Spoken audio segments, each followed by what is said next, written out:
Hercule Poirot, The Emerald Scandal. The final hours. Welcome to the Poirot Archives. Tonight we venture into the glittering heart of London society, where emeralds shine bright and secrets lurk darker still. Monsieur Hercule Poirot, the Belgian detective of legendary reputation, finds himself summoned to a crisis most urgent, one where scandal threatens to destroy not merely a fortune, but the very fabric of a family's honor. And I, Captain Hastings, his faithful companion, chronicle this tale of deception and desperation.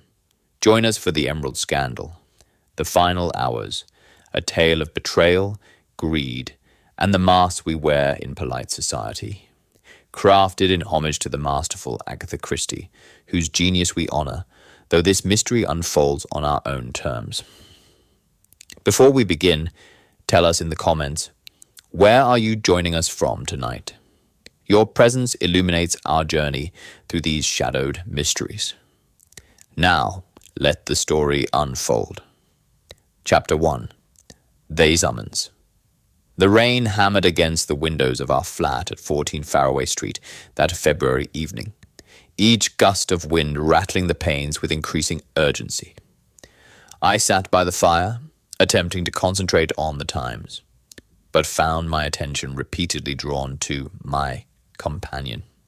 Hercule Poirot sat motionless in his armchair, his egg-shaped head tilted at a precise angle, his immaculately waxed mustache catching the firelight.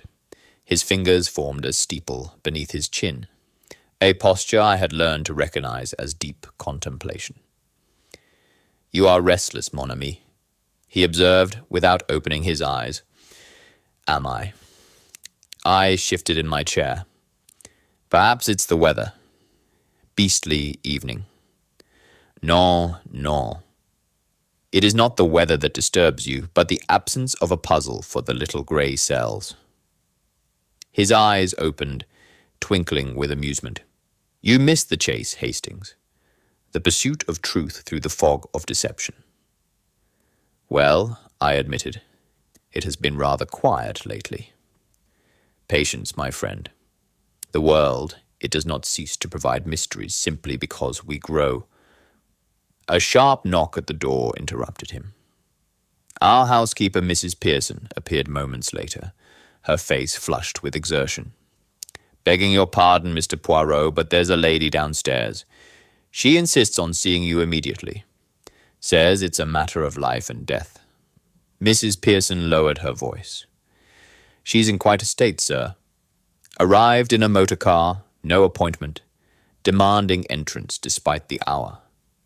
Poirot's eyebrows rose with interest. He glanced at the mantel clock, 8:30. "Show her up, if you please. And perhaps some tea. The lady, she will need steadying, I think." Within minutes, our visitor swept into the room like a storm barely contained.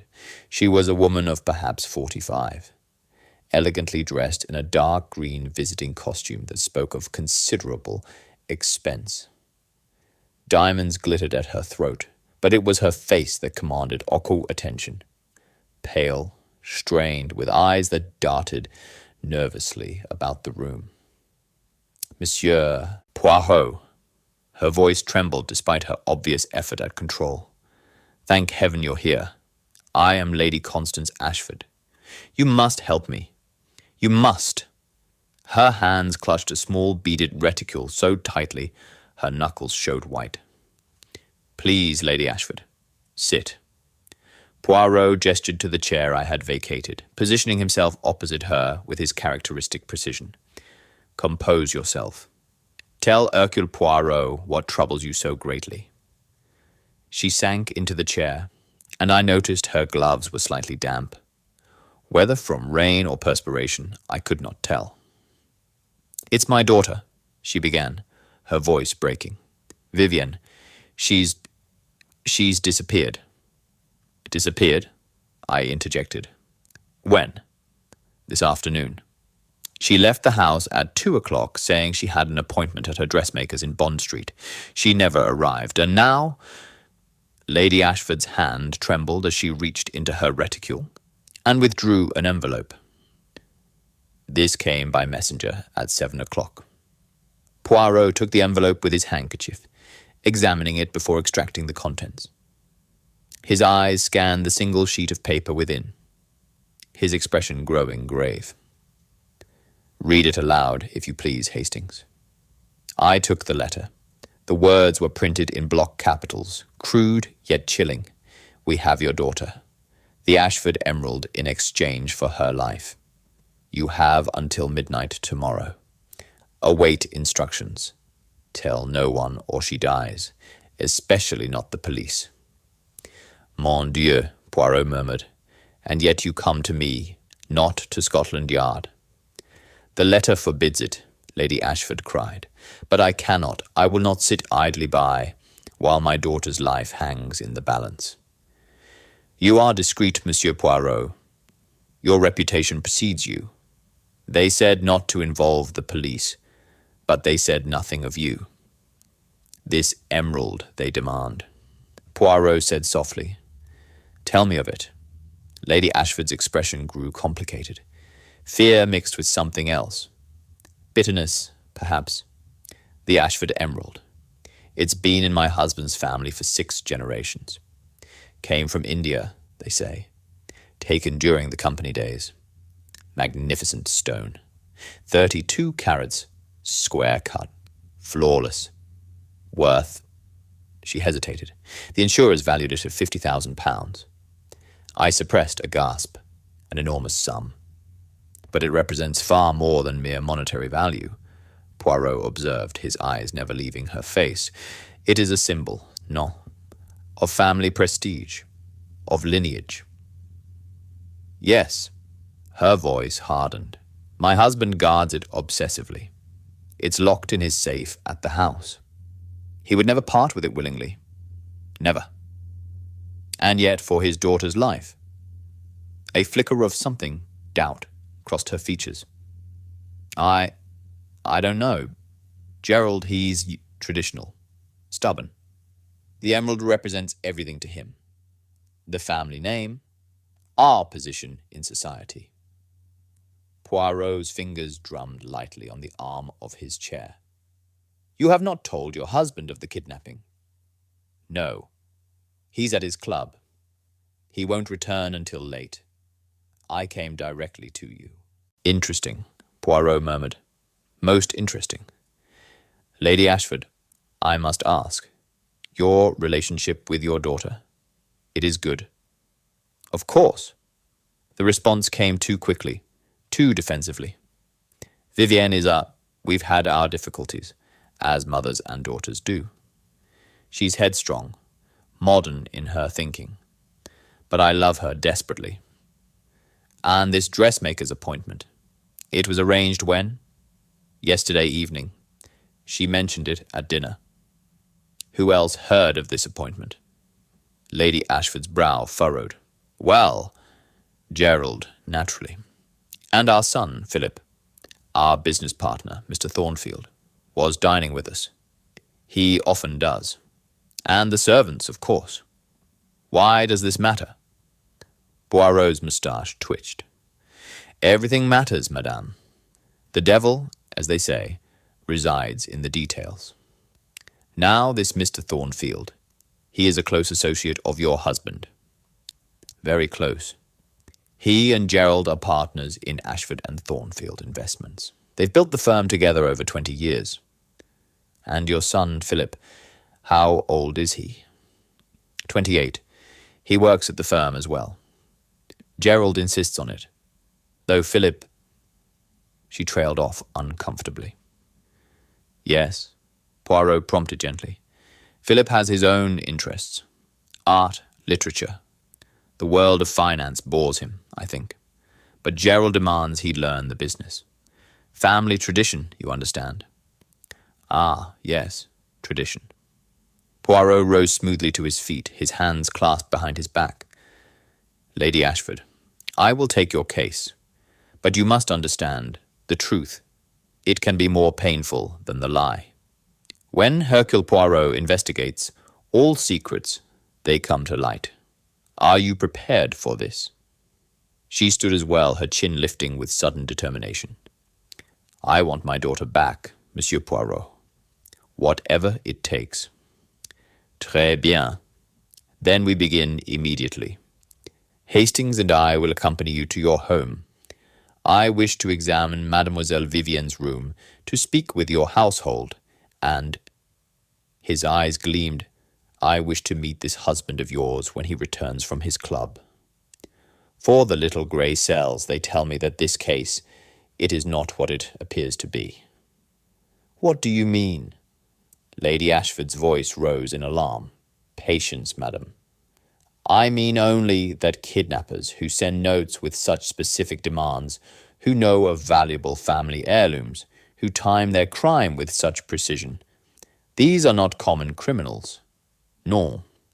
They are people with knowledge, with access, with," he paused significantly, "intimate understanding of the Ashford family." Lady Ashford's face went paler still. "You think someone we know?" "I think," Poirot said quietly, "that before this night ends we shall discover that the Ashford emerald is not the only treasure at risk. Come, Hastings.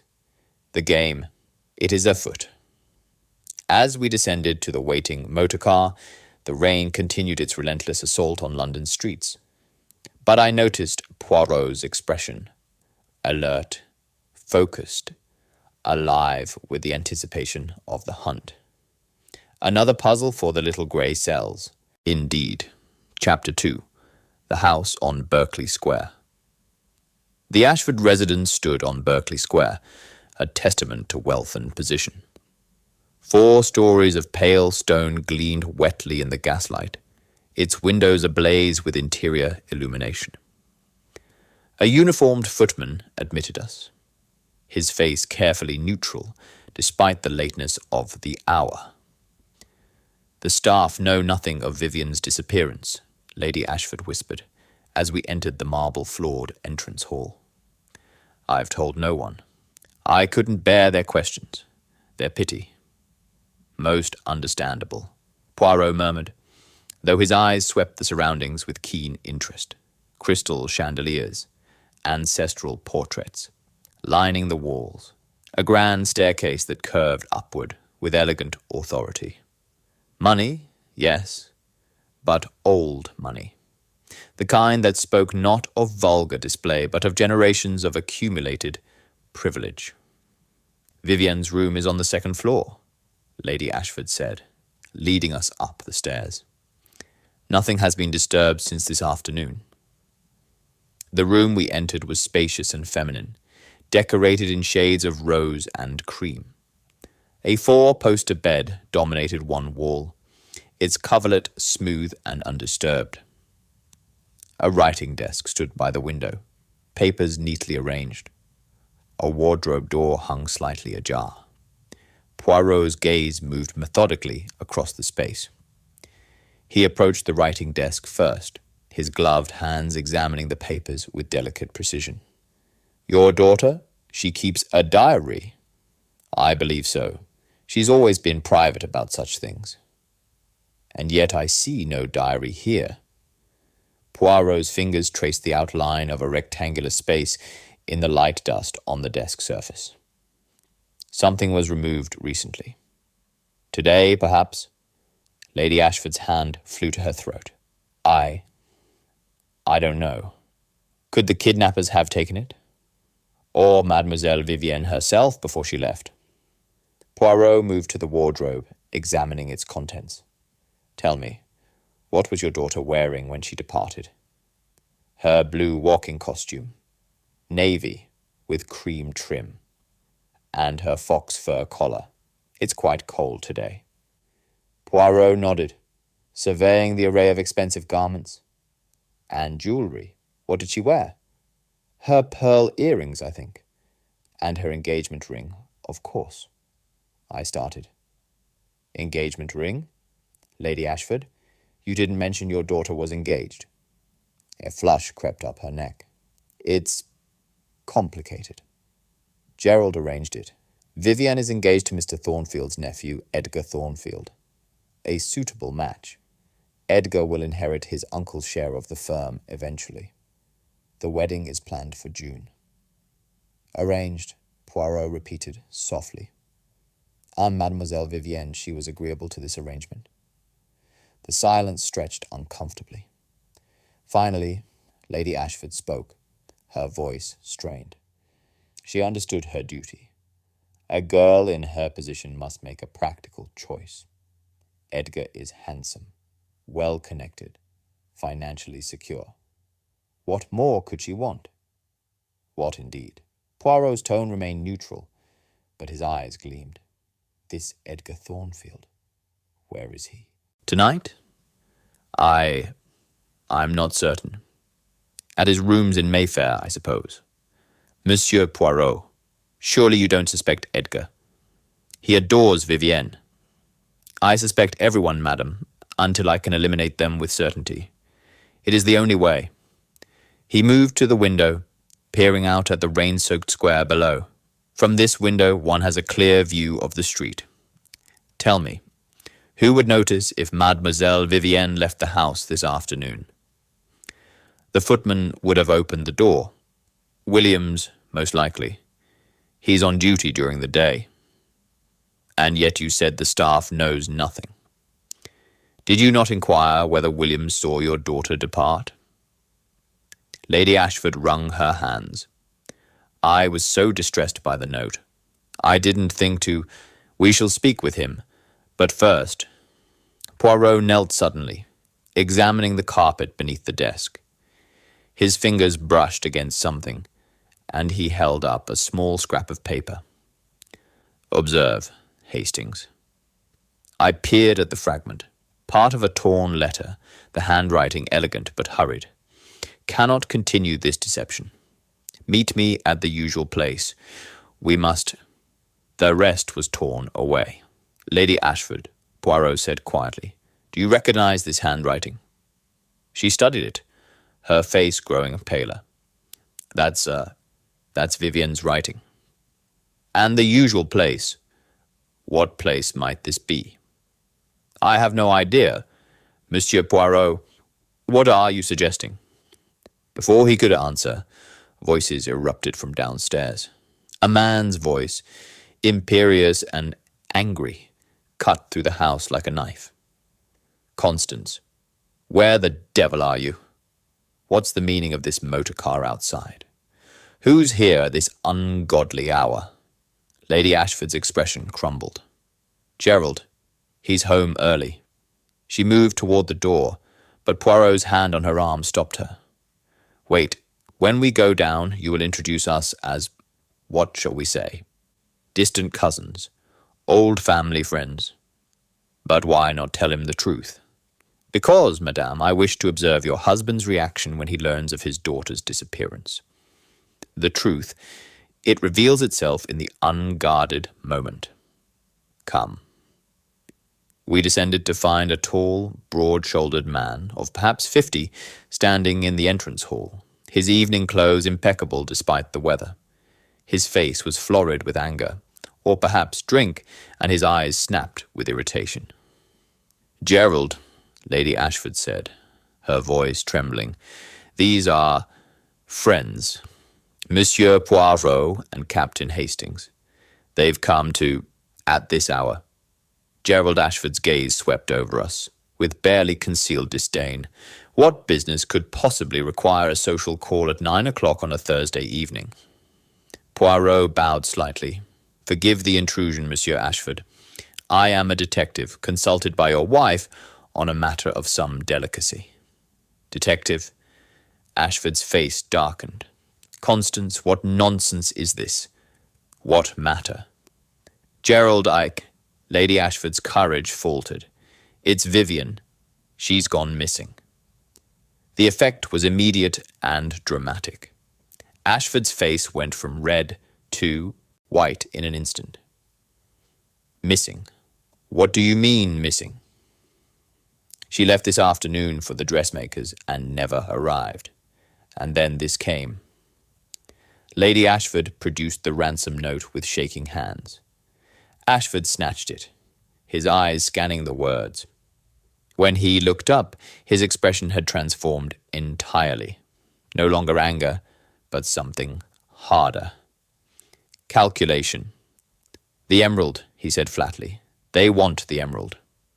Gerald, we must give it to them. It's Vivian's life. Give them the Ashford emerald. His voice rose. Are you mad, woman? That stone has been in my family for 6 generations. It's priceless, irreplaceable. I felt my jaw tighten with disgust. Beside me, Poirot remained perfectly still, his eyes fixed on Ashford's face. Monsieur, Poirot said softly, surely your daughter's life is worth more than any jewel. Ashford rounded on him. You don't understand. That emerald represents everything. The Ashford name, our lineage, our position in society. Without it, we're nothing. Common merchants pretending to nobility. And with it, but without your daughter? Poirot's voice was silk over steel. Ashford's mouth worked, but before he could respond, another voice interrupted from the doorway. Father, what's happening? I heard shouting. A young man entered, tall, slender, with artistic features and dark hair that fell across his forehead in studied disarray. His clothing was fashionable but slightly disheveled, and his eyes held a perpetual expression of faint amusement, as if he found the world's concerns beneath his notice. Philip, Lady Ashford said, your sister has been kidnapped. The young man's expression shifted. Surprise, certainly, but something else. Relief? Excitement. It vanished too quickly to identify. Vivian? Kidnapped? He laughed, an odd, nervous sound. Good Lord, how perfectly dramatic. Is this some sort of joke? It's no joke, Ashford snapped. Show him the note, Constance. As Philip read, Poirot watched him intently. I noticed Philip's hands tremble slightly. Though whether from fear or some other emotion, I couldn't determine. They want the emerald, Philip said, finally. His voice had gone flat. Of course they do. Everything always comes back to that damn stone. Mind your tongue, Ashford barked. Why should I? It's true, isn't it? Philip's eyes blazed suddenly with unexpected passion. That emerald has been a curse on this family. You value it more than anything. More than Mother, more than Vivian, certainly more than me. How dare you? Gentlemen, please, Poirot interjected smoothly. This discord, it helps no one. Mr. Philip, when did you last see your sister? Philip turned to him, making a visible effort to compose himself. This morning, at breakfast, she seemed agitated, distracted. She barely touched her food. Agitated? About what? I don't know. Vivian and I were not particularly close. He glanced at his father. This family doesn't encourage intimacy. Did she mention her appointment with the dressmaker? Yes. She said something about final fittings for her wedding dress. Philip's lip curled. The wedding to Edgar Thornfield. Another of Father's brilliant arrangements. You disapprove of the match? I disapprove of treating my sister like a commodity to be traded for business advantage. Philip's voice rose again. But then, that's what we all are in this house, isn't it? Assets, pieces on Father's chessboard. That's enough, Ashford roared. Get out. Go to your room. Gladly. Philip strode toward the staircase, then paused, looking back at Poirot.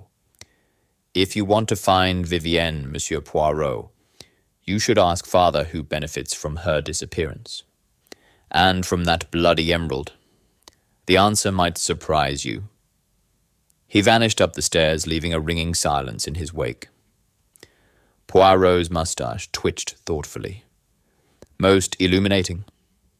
Mr. Ashford, I must ask, who, besides your immediate family, knows the combination to your safe? Ashford's jaw clenched. No one. Only I have access.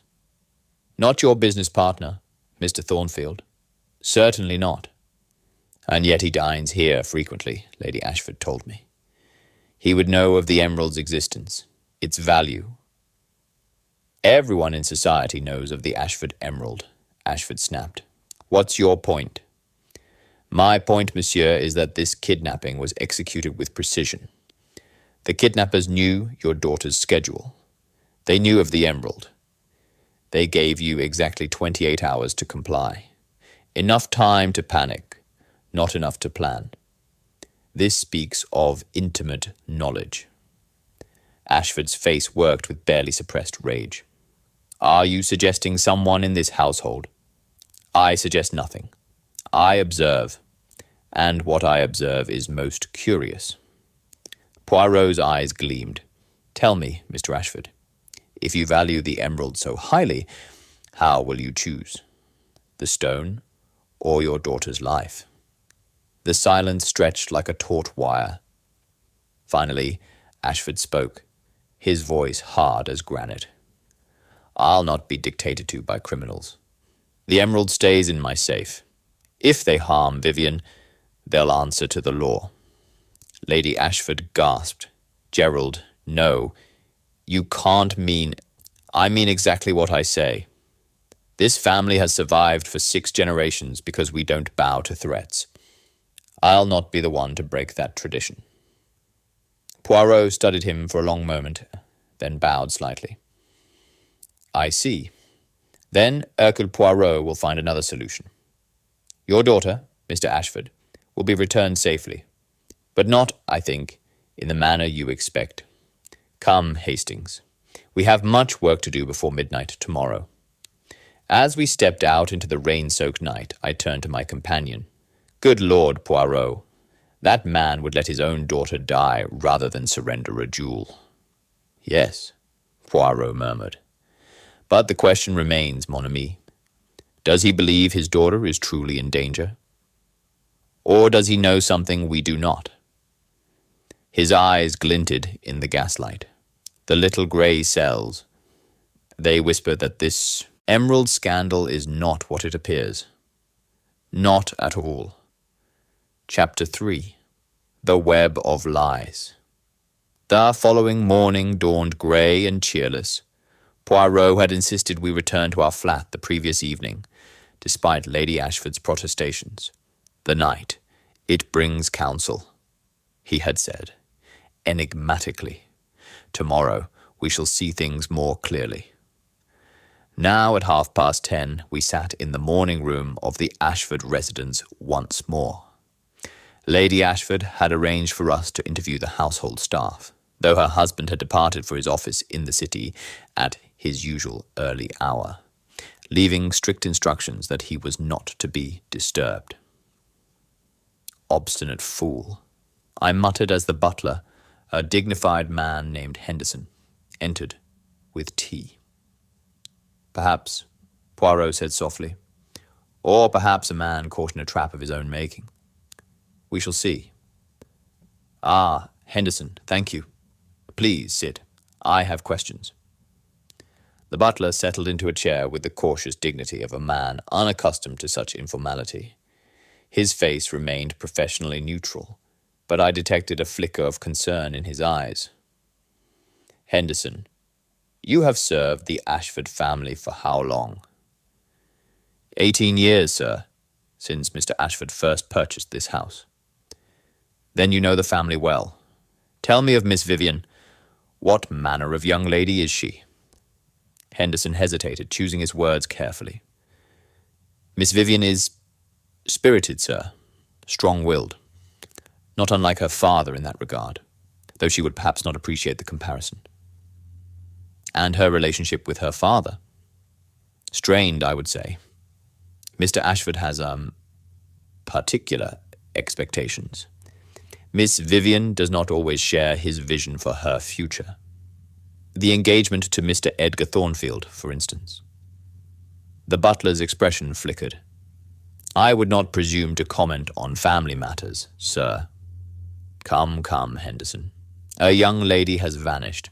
Your discretion does you credit, but lives may depend upon the truth.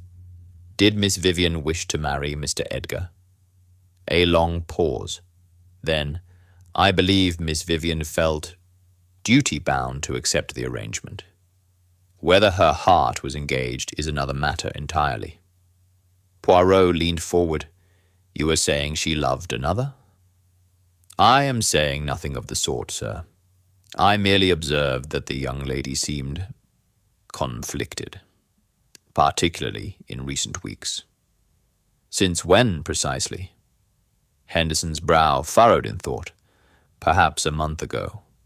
She became more withdrawn, spent considerable time writing letters, and she began going out more frequently. Shopping expeditions, visits to galleries, that sort of thing. Though? He trailed off. Yes.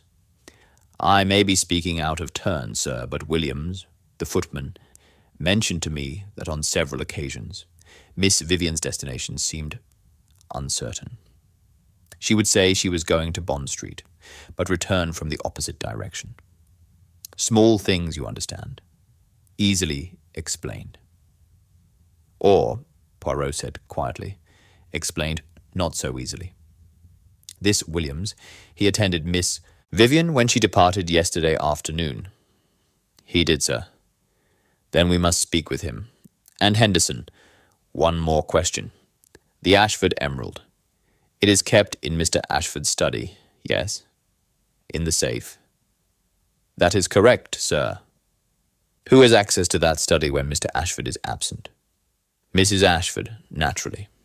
The maids for cleaning, though always supervised. And Mr. Philip, though he rarely enters. Mr. Ashford's study is considered private territory.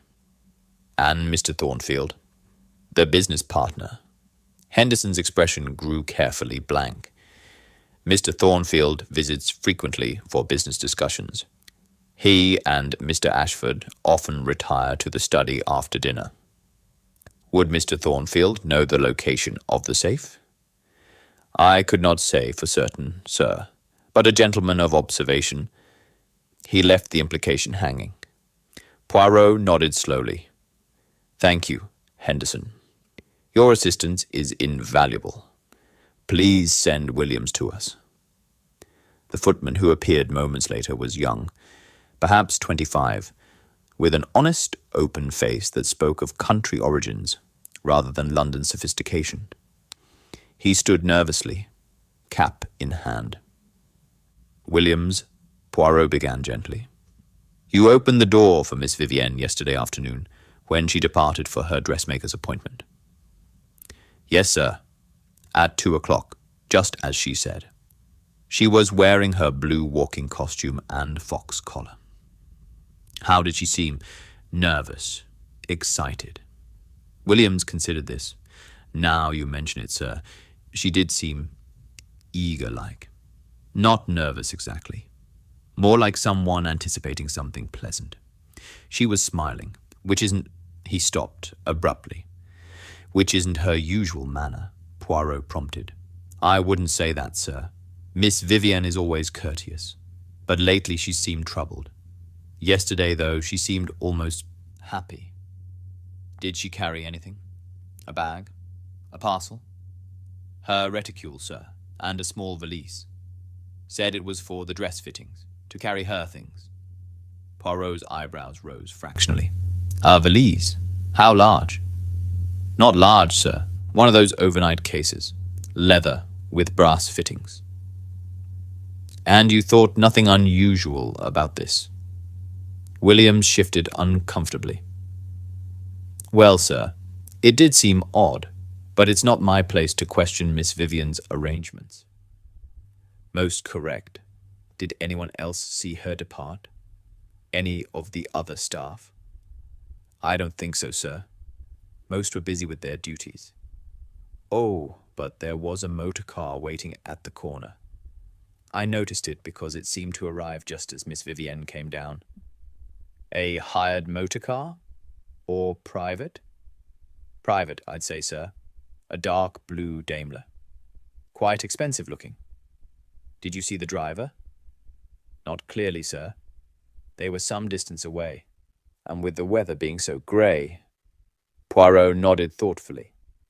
And Miss Vivian walked to this motor car? She did not summon it to the door. That's right, sir. She walked down to the corner. I thought it peculiar at the time, but he shrugged helplessly. You have been most helpful. Williams, one final question. Has anyone else come to the house asking questions about Miss Vivian? Any strangers? Any unusual occurrences? No, sir, nothing like that. Though he hesitated. Yes. Well, sir, there was a telegram that arrived early this morning for Mrs. Ashford. She read it and went quite pale, tore it up immediately, and threw it in the fire. Did you see what it said? No, sir, but I did notice, before she tore it, that it wasn't very long. Just a few words, seemed like. After Williams departed, Poirot sat in silence for several moments, his fingers steepled beneath his chin. Finally, he spoke. Most illuminating, Hastings. The picture, it begins to take shape. Does it? I said doubtfully. It seems to me we have more questions than answers. Why would Vivian take a valise to a dressmaker's appointment? Who was in that motor car? What did the telegram say? All excellent questions, mon ami. But consider what we have learned. Miss Vivian was not distressed when she departed. She was happy, anticipatory. She carried a valise, as if planning more than a simple fitting. She walked to a waiting motor car rather than summoning it to the door, as if she wished to avoid notice. You think she went willingly, but the ransom note? Ah, yes, the ransom note.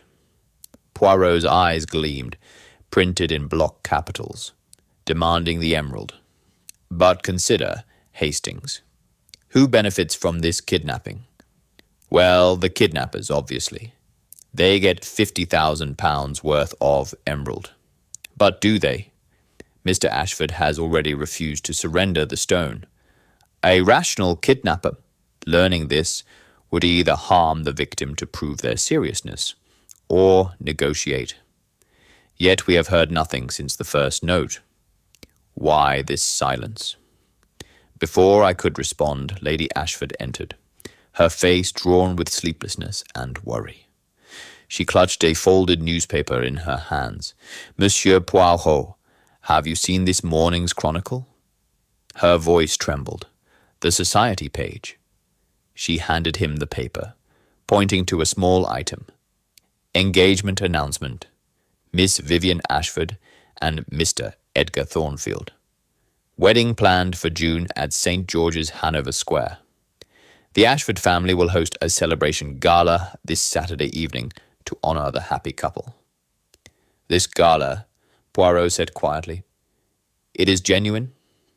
Yes, Gerald arranged it weeks ago. 200 guests. All of society will be there.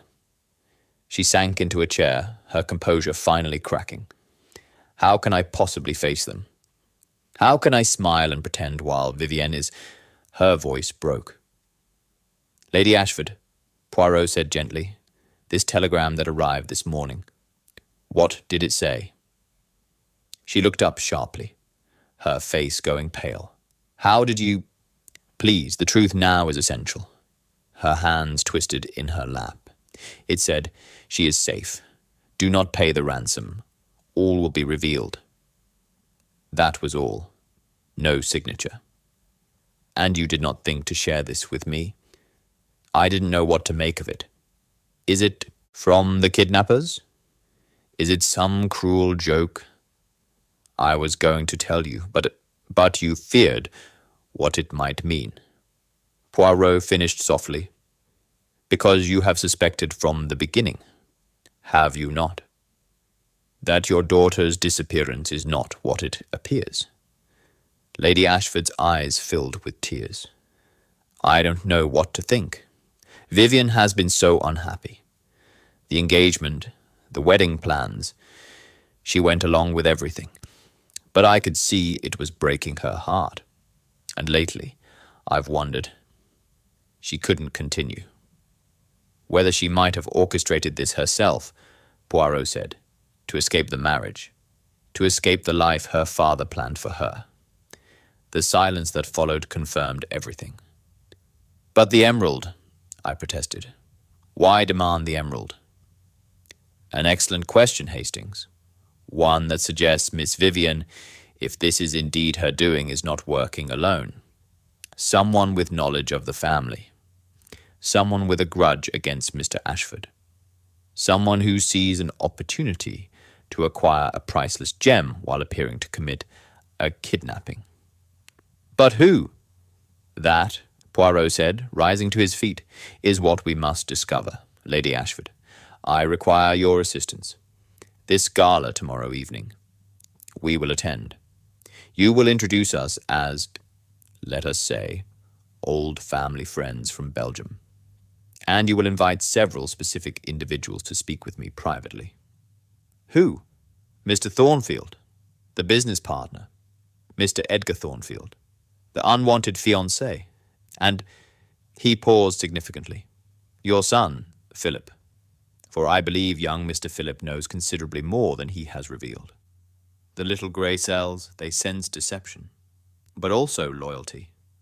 Family loyalty is a powerful force, madam. Sometimes powerful enough to drive people to desperate acts." Lady Ashford's hand flew to her throat. "You think Philip is involved?"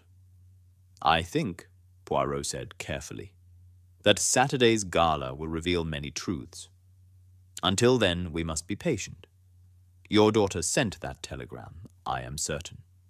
She wishes you to know she is safe, but she does not wish to return. Not yet. Not until she has accomplished whatever purpose drives her.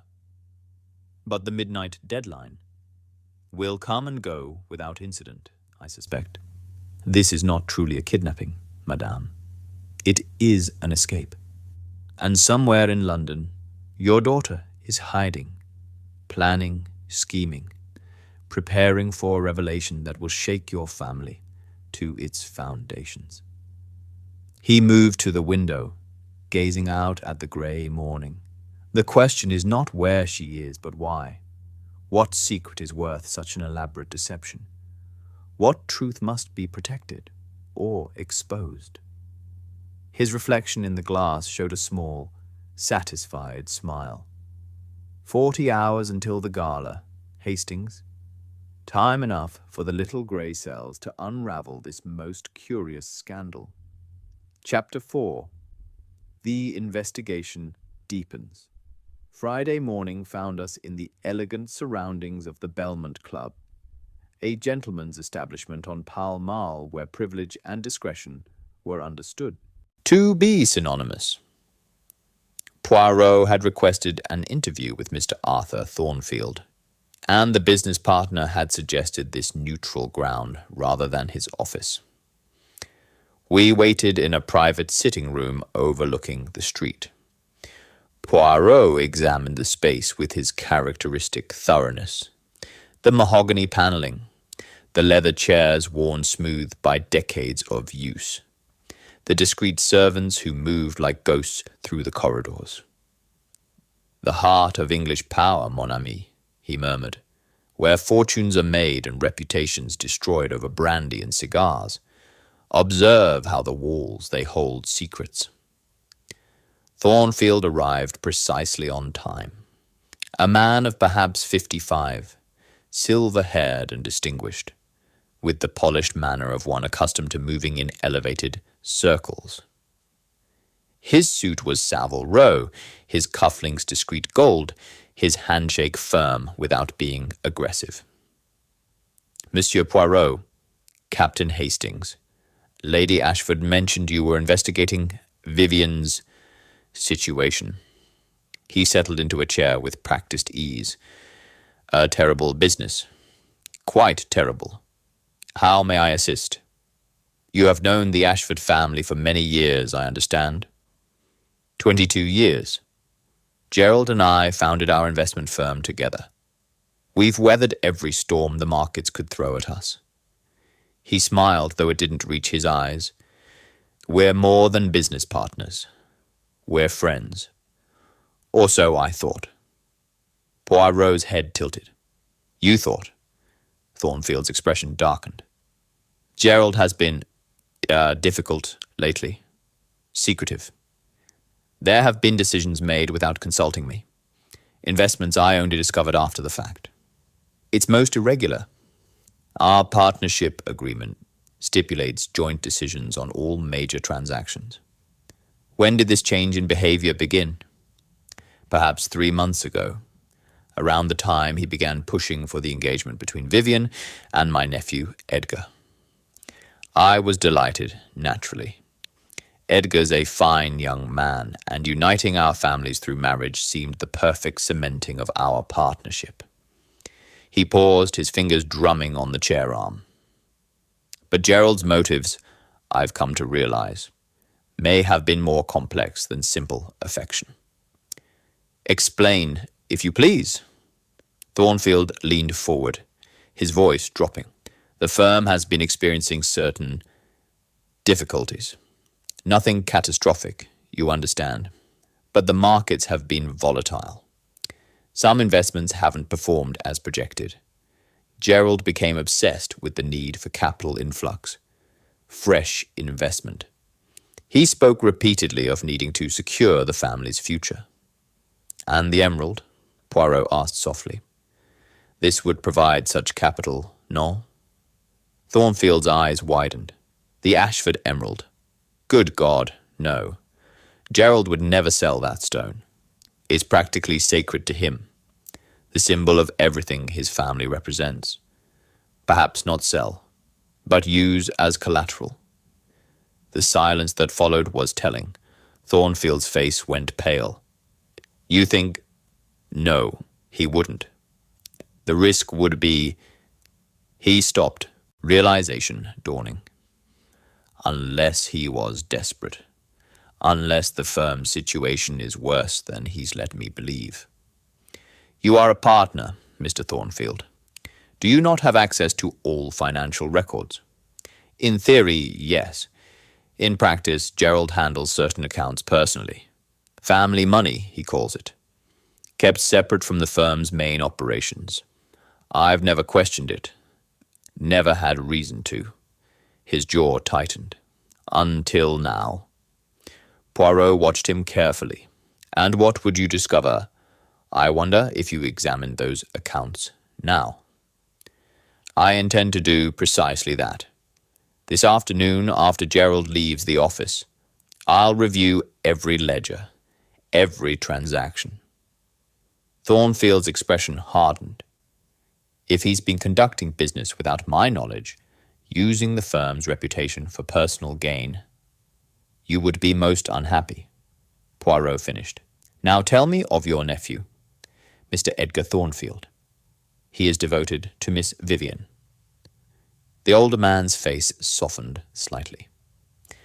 Edgar is completely besotted. Has been since Gerald first introduced them at a dinner party last autumn. The boy couldn't speak of anything else for weeks. When Gerald suggested the engagement, Edgar was overjoyed. And Miss Vivian? A flicker of discomfort crossed Thornfield's features. She was gracious, accepted with appropriate modesty. Edgar assured me she was pleased, though I admit she seemed somewhat reserved. But then, modern young ladies are taught to conceal their emotions, are they not? Or, Poirot said gently, they conceal emotions that would be unwelcome if revealed. Where is your nephew now, Mr. Thornfield? At his rooms in Mayfair, I presume, or at his club. Edgar keeps irregular hours, fancies himself something of a poet, writes frightful verse about moonlight and lost love. He smiled indulgently. The idealism of youth. He'll outgrow it once he settles into the firm properly. He works for Ashford and Thornfield. Not yet. Gerald insisted he complete another year of independent study first. Build character, he said. But after the wedding, Edgar will join us as junior partner. It's all arranged. How convenient, Poirot murmured. Tell me, Mr. Thornfield, This kidnapping. You received no demands, no threats, none whatsoever. I only learned of it from Lady Ashford yesterday evening. She was quite distressed when she telephoned. Asked if Edgar knew anything. Of course he didn't. He'd been at his club all afternoon. You verified this? Thornfield blinked. Well, no. Why would I? Edgar wouldn't. Good Lord, you don't suspect him. I suspect everyone until I can eliminate them with certainty. It is the method of Hercule Poirot. He rose smoothly. Thank you for your time, Mr. Thornfield. You have been most illuminating. One final question. Do you own a dark blue Daimler motor car? A Daimler? No. I prefer Rolls-Royce myself. Silver, not blue. Why do you ask? Mere curiosity. I thank you again. As we departed the club, I turned to Poirot with bewilderment. What was that about the motor car? Williams saw a blue Daimler waiting for Miss Vivian. If not Thornfield's, then whose? Gerald Ashford's? Philip's? Or perhaps someone else entirely? Edgar Thornfield? Perhaps. We shall visit him next, but first, Poirot hailed a taxi. We must make a stop at Somerset House. Somerset House. Whatever for? The Records Office, mon ami. For I wish to verify something about the Ashford family. A small matter of dates and documentation. The little grey cells, they whisper that the emerald is not the only family secret worth protecting. An hour later, we emerged from Somerset House, with Poirot clutching several copied documents, his expression thoughtful. He refused to explain their contents, saying only that they confirmed certain suspicions. Edgar Thornfield's rooms occupied the second floor of an elegant building on Curzon Street. We were admitted by a manservant who informed us that Mr. Thornfield was at home, though he'd been indisposed since yesterday evening. The young man who received us looked haggard. Edgar Thornfield possessed the romantic features his uncle had mentioned. Dark, brooding eyes, artistic hands, a poet's pallor. But today those features were marked by obvious distress. His eyes were red-rimmed, his collar askew, and an empty brandy decanter sat on his writing desk. Monsieur Poirot? His voice was hoarse. Uncle Arthur telephoned to say you'd be calling. You're investigating Vivienne's disappearance? I am, and you, Mr. Thornfield, appear most affected by it. Edgar collapsed into a chair, his head in his hands. Affected? I'm destroyed, shattered. Vivienne she's everything to me. The thought that she might be in danger, that some villain might harm her. He couldn't continue. Poirot settled opposite him, his manner gentle. Tell me of your relationship with Miss Vivienne. When did you meet? 6 months ago, at her father's dinner party. I saw her across the room, and I knew, instantly, that she was the one, my muse, my inspiration, my soul's completion. His voice took on a fervent quality that made me uncomfortable. I courted her properly, of course. Flowers, poetry, afternoon calls. She was kind, always so kind. And when her father gave his blessing to our engagement, I thought myself the luckiest man alive. Miss Vivian accepted your proposal willingly? Edgar looked up, confusion clouding his features. Of course. Why would she not?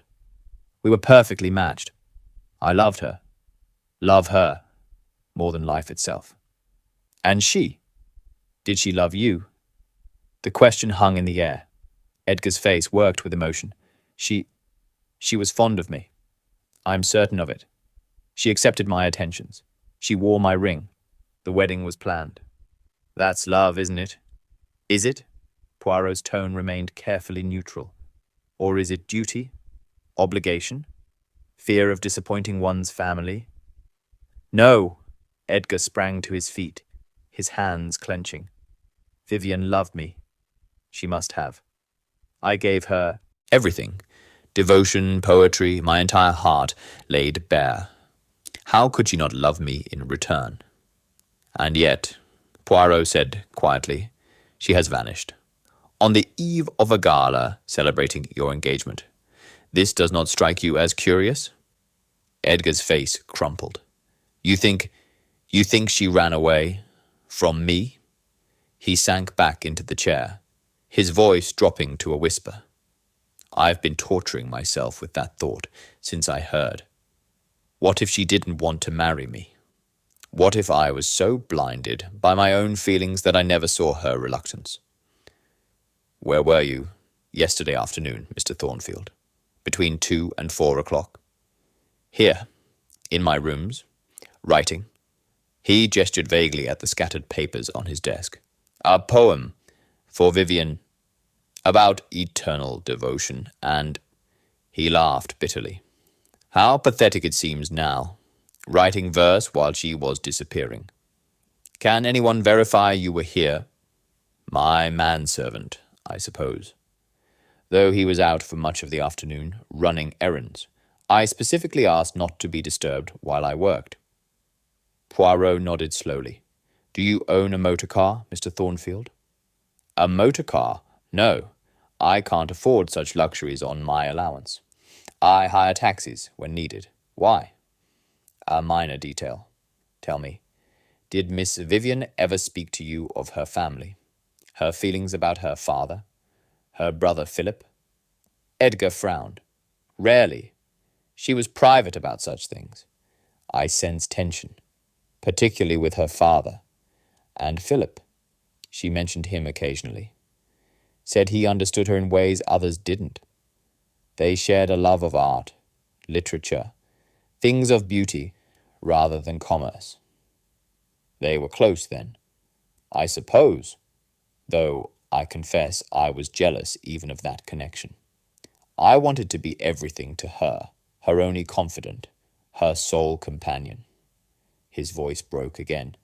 Perhaps that was my mistake. Perhaps I suffocated her with devotion, when what she needed was freedom. Poirot rose, his expression sympathetic. Mr. Thornfield, I do not think you are responsible for Miss Vivian's disappearance, but I do think you were blind to certain truths. Love, it can be a veil that obscures reality. Sometimes we love not the person who exists, but the person we wish them to be. Then she didn't love me, Edgar said dully. All this time I was living a fantasy. Perhaps. Or perhaps she cared for you, but not in the way you hoped. The heart, it is complicated. But take comfort. I believe Miss Vivian is safe. And I believe that when this mystery resolves, you will understand why she made the choices she did. As we departed, Edgar called after us. If you find her, Monsieur Poirot, tell her I only wanted her happiness. Tell her I'm sorry I was too blind to see she couldn't find it with me. Outside, I shook my head sadly. Poor devil. He genuinely loved her. Yes, Poirot agreed. But love without understanding is a tragedy, mon ami. He loved an image, not the woman herself.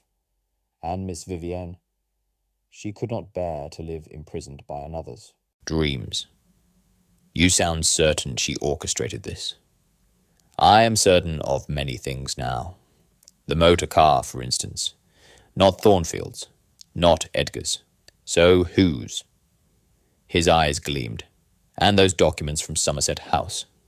They reveal something most interesting about the Ashford family. Something that explains much. What? Patience, Hastings. Tomorrow evening, at the gala, all will become clear. For now we have one more interview to conduct, with Mr. Philip Ashford. And I suspect young Philip will prove the key that unlocks this entire mystery. Chapter 5. Hidden Documents. We found Philip Ashford not at the Berkeley Square house, but at a small gallery in Chelsea, a bohemian establishment far removed from Mayfair's polished elegance. The proprietor directed us to the upper floor, where Philip stood before a canvas depicting a woman's face rendered in bold, modernist strokes. "Monsieur Poirot," he said, without turning. "Mother mentioned you'd be seeking me out. I wondered how long it would take." "You were expecting me?" "Inevitably." Philip finally turned, and I was struck by how different he appeared in this setting. The sardonic amusement was gone, replaced by something harder, more genuine. My sister vanishes. A famous detective investigates, and I'm the black sheep of the family. Of course you'd come. You seem remarkably calm for a young man whose sister has been kidnapped. Philip's lips curved in a bitter smile. Should I be wringing my hands, weeping into my brandy, like poor Edgar? I am not much for theatrical displays, Monsieur Poirot. Besides, he gestured to the painting, I have other concerns at present. Such as the Beaumont exhibition, opening in 3 weeks. I've been selected to display 6 pieces. It could establish my reputation as a serious artist.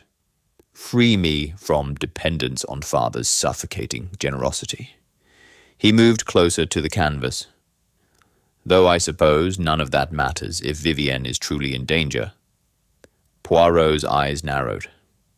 If you doubt the kidnapping is genuine. Philip was silent for a long moment.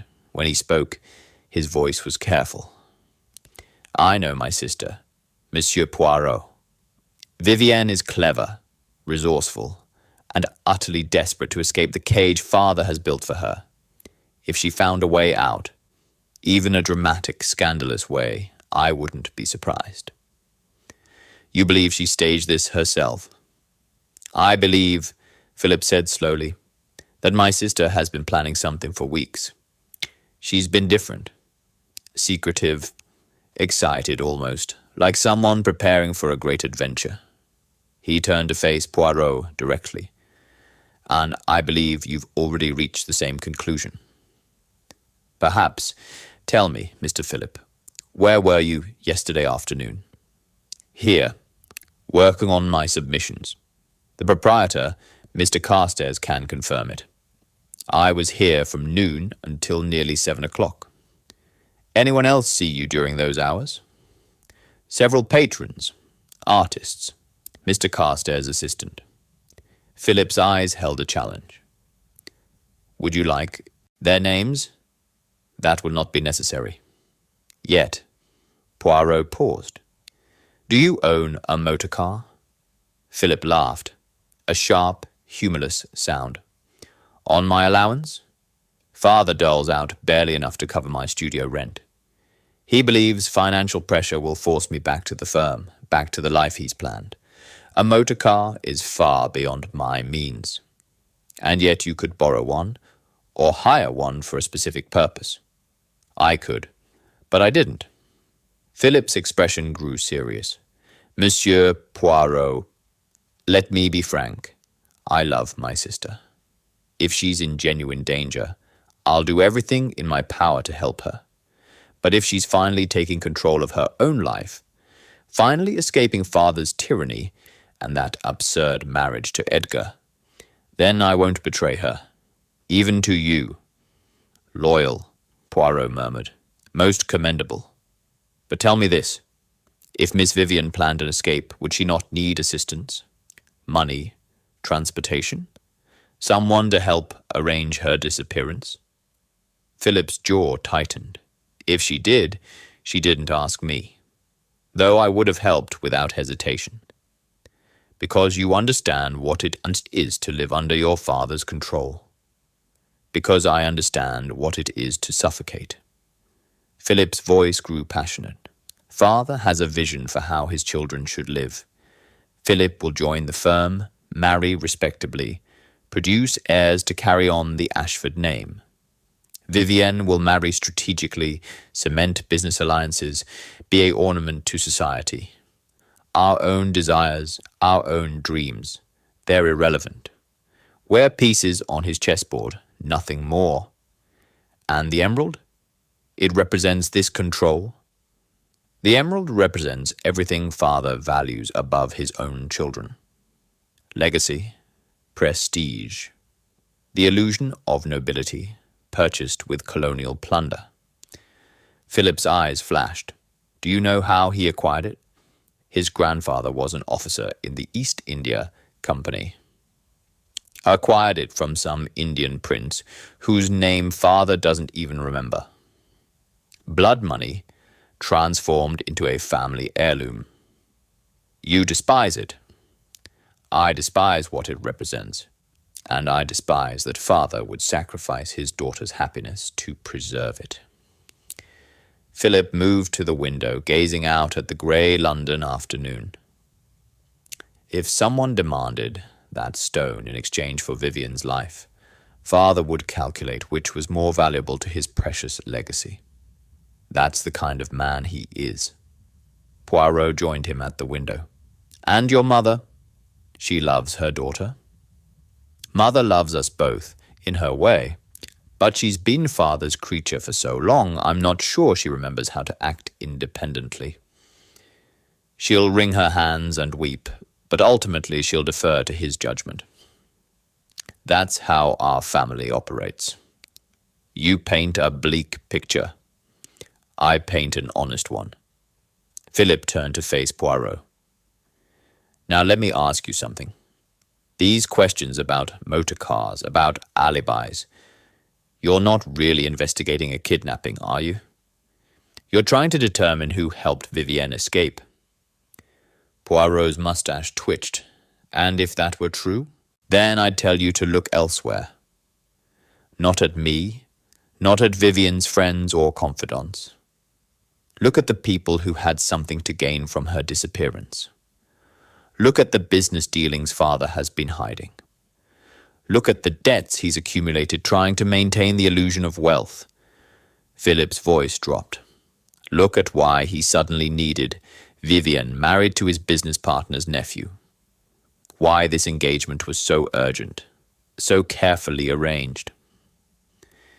You know something, Poirot said softly. Something you have not yet revealed. Philip hesitated, then reached into his jacket and withdrew a folded document. I found this 2 weeks ago, in father's study. I was looking for stamps, a mundane errand, and it was lying on his desk, partially concealed under other papers. Poirot unfolded the document carefully. His eyes scanned the text, and his expression grew grave. It was a letter from a firm of solicitors.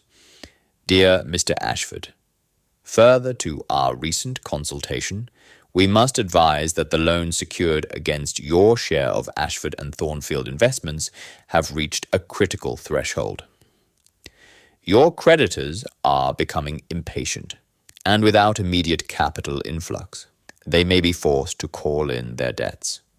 As discussed, the proposed marriage between your daughter and Mr. Edgar Thornfield would effectively merge your interests with Mr. Arthur Thornfield's share of the firm, providing the security your creditors require.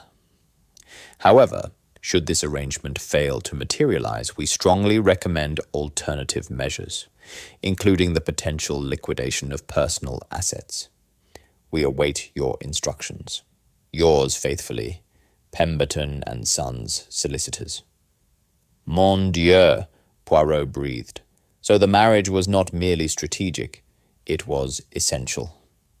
Father is drowning in debt, Philip confirmed. Bad investments, gambling losses, maintaining a lifestyle he can no longer afford. The firm itself is sound. That's Uncle Arthur's doing. But father's personal finances are a disaster. Marrying Vivienne to Edgar was his solution. Bind the families legally. Make it impossible for Arthur to dissolve the partnership when he discovers the truth.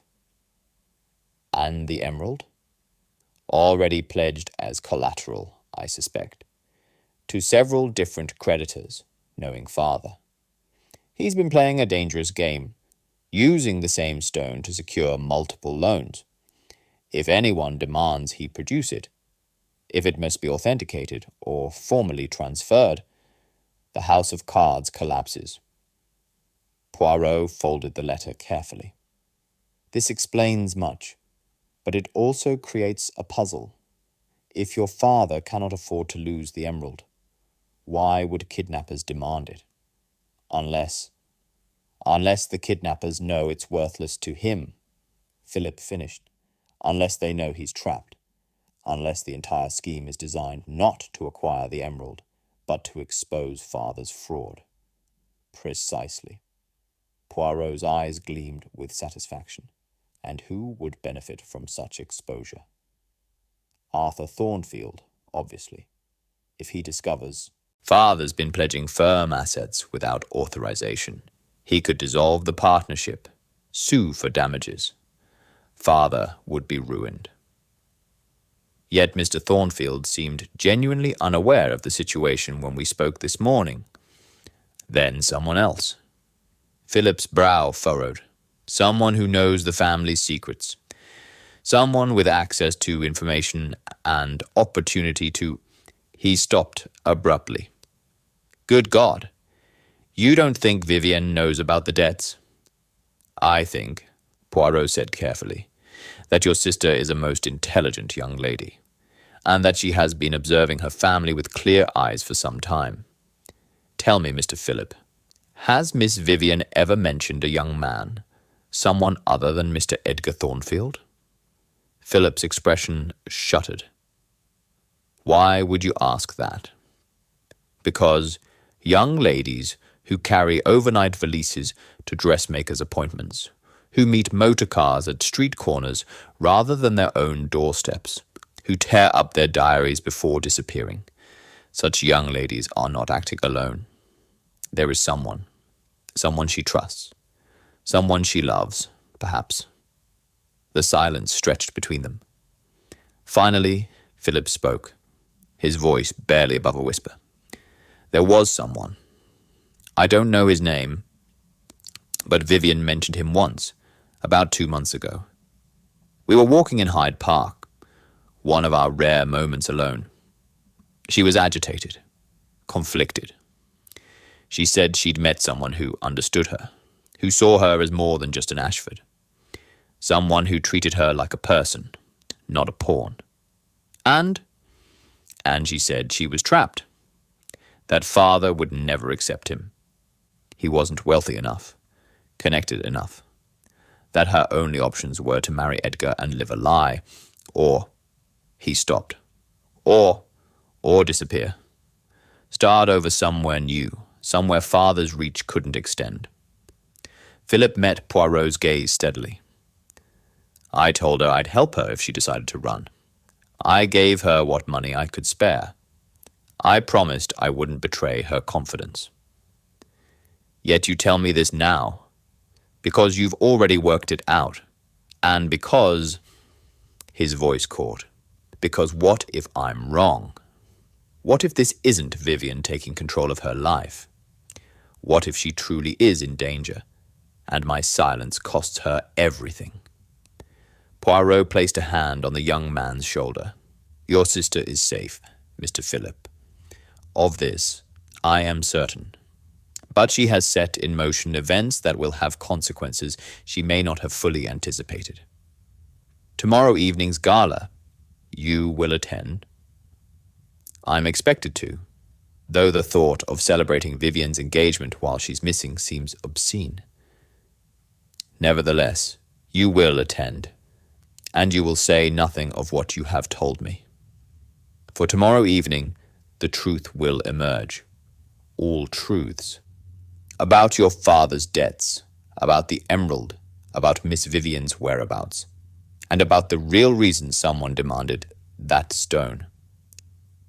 Which is? Poirot's smile was enigmatic. Not to acquire it, mon ami, but to prove it is already lost. Come, Hastings. We have one more visit to make before tomorrow's revelation.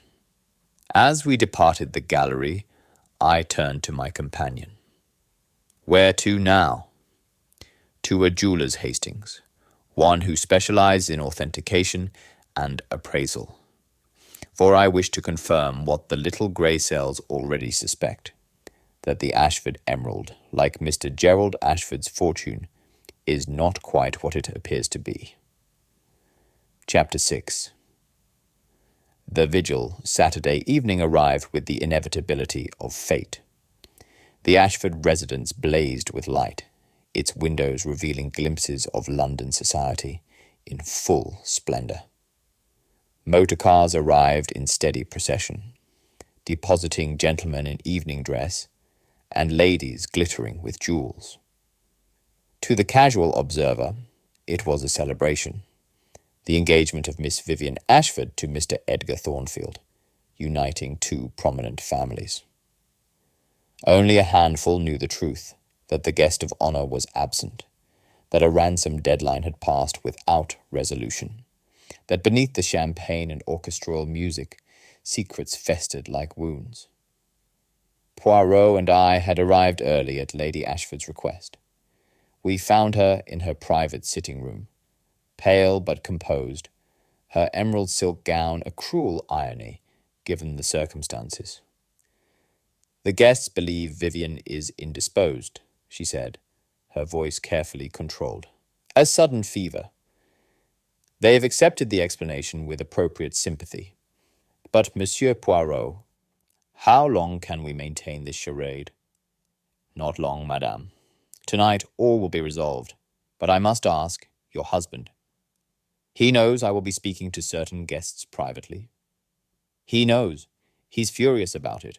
But I insisted." "Gerald is in his study now with the brandy. He's been drinking since this afternoon." Her hands twisted together. The midnight deadline passed.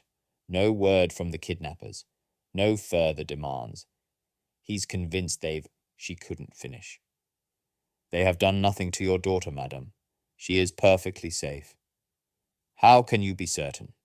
"Because your daughter, she is not a victim. She is an architect." Poirot's eyes were kind but firm. "You must prepare yourself, Lady Ashford. Tonight's revelations will not be gentle." Before she could respond, Henderson appeared at the door. "Excuse me, madam. Mr. Arthur Thornfield has arrived. He requests a private word with Monsieur Poirot before the gathering begins." We found Thornfield in the library, his distinguished features tight with barely suppressed rage. He held a leather portfolio, and his hands shook slightly as he thrust it toward Poirot. "I spent yesterday evening reviewing every account, every transaction," he said, without preamble. "Gerald has been systematically defrauding the firm for 8 months. Unauthorized loans, falsified records, funds transferred to cover personal debts. The total is staggering, nearly £30,000. I gasped. Poirot merely nodded, as if confirming something he already knew. "And the emerald?" he asked quietly. "Pledged to at least 3 different creditors. Each believes they have exclusive claim, if any one of them demands authentication or physical transfer." Thornfield's voice hardened. "Gerald has been playing a shell game, moving money between accounts, using the emerald's supposed value to secure loans he could never repay. He's a fraud, Poirot, a common criminal in gentleman's clothing. You will confront him tonight?" "Damn right I will. In front of everyone, if necessary. Our partnership is dissolved as of this moment. I'll see him prosecuted for— Un moment, s'il vous plaît." Poirot raised a hand. "You will do no such thing. Not yet. The devil I won't. He's stolen from me, lied to me. And if you confront him now, you will prevent the truth from emerging fully. There are other secrets at play here, Mr. Thornfield. Secrets that involve your nephew, your business, and the missing young lady. You will have your justice, I promise you. But you must trust Hercule Poirot to orchestrate the revelation properly." Thornfield's jaw worked with fury, but finally he nodded curtly. "Very well. But I want answers tonight. All of them. You shall have them. Now, is your nephew in attendance? Edgar. Yes. He's in the drawing room, looking like death itself. The boy is shattered. Still believes Vivienne was kidnapped by common criminals. Poor young man, his education in life's harsher truths will be most painful. Poirot turned to me. Hastings, please inform Lady Ashford that we are ready. Ask her to gather the family in the study. Mr. Gerald Ashford, Mr. Philip, Mr. Arthur Thornfield, and young Edgar. Tell the guests the family requires a private moment before the formal announcement. As I departed on this errand, I felt the familiar thrill of anticipation. Poirot's revelations were always theatrical, but tonight promised to be extraordinary. 20 minutes later, we assembled in Gerald Ashford's study. The room reeked of cigar smoke and brandy. Ashford himself sat behind his massive desk, his face florid and defiant. Philip stood by the window, arms crossed, expression unreadable. Edgar slumped in a chair, the picture of misery. Arthur Thornfield maintained his position near the door, as if ready to bolt, or to prevent anyone else from doing so. Lady Ashford perched on the edge of a settee, her hands clasped tightly in her lap. Well, Gerald Ashford barked, my wife insists you have news, Poirot. Out with it. Have you found my daughter, or haven't you? I have located Miss Vivienne, yes. But perhaps found is not quite the correct word. She was never truly lost, you see. The room erupted. Edgar surged to his feet. What do you mean? Where is she? Is she hurt? She is perfectly well, I assure you. And she will arrive shortly. I have sent word to her current location. Current location? Gerald's voice rose dangerously. Explain yourself, man. Gladly. But first, let us examine the sequence of events. Poirot moved to the center of the room, his presence commanding attention despite his small stature. Thursday afternoon, Miss Vivienne departed this house at 2 o'clock, ostensibly for a dressmaker's appointment. She carried an overnight valise and walked to a waiting motor car at the corner of the square. She seemed happy, anticipatory, not frightened. By 7 o'clock that evening, Lady Ashford received a ransom note demanding the Ashford emerald in exchange for her daughter's life. We know all this. Gerald snapped. Get to the point. The point, Mr. Ashford, is that this was never a kidnapping. It was an escape, carefully planned and executed by your daughter herself, with the assistance of someone who loves her. Someone she met approximately 3 months ago. Someone who treats her as a person rather than a possession. Edgar made a strangled sound. No, that's impossible. Vivienne was engaged to me. She accepted my ring. She did her duty, Poirot said gently, as young ladies of her position are taught to do. But duty is not love, Mr. Thornfield. And your devotion, however genuine, could not replace what she truly wanted. Freedom. This is absurd. Gerald rose from his chair, swaying slightly. My daughter would never... Your daughter, Poirot interrupted, his voice sharp as a blade, discovered the truth about your financial situation approximately 2 months ago. She found documents in this very study, letters from creditors, notices of debt, the solicitor's advice about using her marriage to secure your position. She learned that you had pledged the family emerald multiple times as collateral, that you were drowning in gambling debts and bad investments, that her entire engagement to Mr. Edgar was nothing more than a business arrangement designed to prevent your ruin. The silence was absolute. Philip's expression shifted from surprise to grim satisfaction. Arthur Thornfield's face darkened with fury. Edgar looked as if he'd been struck. How dare you? Gerald began. I dare because it is the truth. Poirot gestured to the safe behind Ashford's desk. "The emerald you guard so obsessively. Shall we examine it? Now? In front of witnesses?" Gerald's face went from red to ashen. That's unnecessary." "Is it? Or are you afraid of what we might discover?" Poirot's eyes gleamed. "You see, I visited a most reputable jeweler yesterday. I brought with me the insurance photographs of the Ashford emerald, the ones taken 3 years ago for the policy renewal. The jeweler, he is an expert, and he pointed out something most curious: tiny inclusions in the stone, visible only under magnification. Natural flaws that make each emerald unique, like a fingerprint." "What's your point?" Gerald's voice had gone hoarse. "My point is that I asked the jeweler what would happen if someone wished to create a replica of such a stone. A very good replica, identical to the naked eye, but made of paste rather than genuine emerald. He said it would be quite possible. Expensive, but possible. The inclusions could even be reproduced, though not perfectly. Not perfectly enough to fool an expert examination." Arthur Thornfield moved toward the safe. "Open it. Now." "You have no right."